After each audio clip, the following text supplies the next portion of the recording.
محبة الله سبحانه وتعالى تترسخ في القلب ويكون الإنسان صادقا فيها فيحبك الله عز وجل. الجزاء من جنس العمل. إذا كنت صادقا في محبتك لله فسوف يحبك الله سبحانه وتعالى. وإذا أحبك الله عز وجل يقول ربنا عز وجل: الله ولي الذين آمنوا يخرجهم من الظلمات إلى النور والذين كفروا أولياؤهم الطاغوت يخرجونهم من النور إلى الظلمات أولئك أصحاب النار هم فيها خالدون.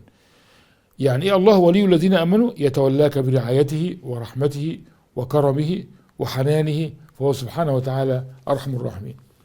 من الأسباب الجالبة للمحبة كما ورد في الحديث: ولا يزال عبدي يتقرب إلي بالنوافل حتى أحبه، فإن أحببته كنت سمعه الذي يسمع به وعينه التي يبصر بها ويده التي يبطش بها ورجله التي يمشي بها، ولئن سألني لأعطينه ولئن استعاذني لأعيذنه. من أعظم هذه النوافل قرب عند الله سبحانه وتعالى هو تقديم الخير للآخرين، لأن أحب الأعمال إلى الله سبحانه وتعالى سرور تدخله على قلب مسلم. أحب عمل تلقى الله عز وجل به إن أنت تفرح أخوك المسلم.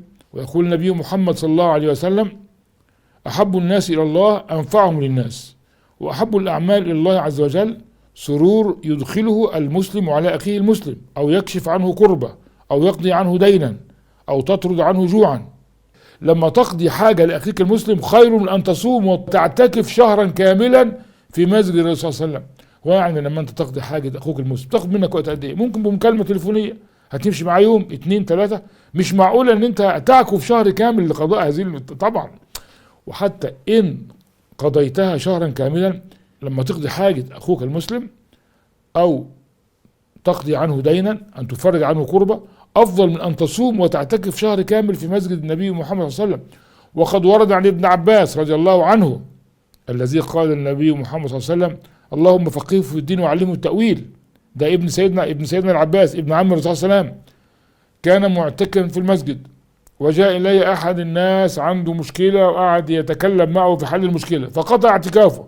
فقال له رجل: يا ابن عباس أنسيت أنك معتكفا؟ لأنه أخذ حذاءه وخرج إلى المسجد. قال: لا، أنا الذي سمعت صاحب هذا المقام، وأشار بيده إلى قبر الحبيب محمد صلى الله عليه وسلم وقال: وما العهد منه بعيد، وفاضت عينيه. يعني بيقول إن أنا سمعت الحديث ده من صاحب هذا المقام اللي هو النبي محمد صلى الله عليه وسلم. ماذا يقول؟ قال: من سعى لقضاء حاجة أخيه خير في أن يصوم ويعتكف في مسجد هذا شهر. وفعلا قطع اعتكافه وذهب مع أخيه لقضاء حاجته. يبقى قضاء حوائج الناس وحل مشاكلهم هذا من أعظم الطاعات عند الله سبحانه وتعالى التي تحقق محبة الله سبحانه وتعالى للعبد إن شاء الله. وقضاء الحاجات وتفريج كربات المسلمين وتقديم الخير لهم أفضل شيء يقدم للناس تهديه إلى صراط الله المستقيم. وقد قال النبي صلى الله عليه وسلم: لأن يهدي بك الله رجلا واحدا خير لك مما طلعت عليه الشمس. سبحان الله.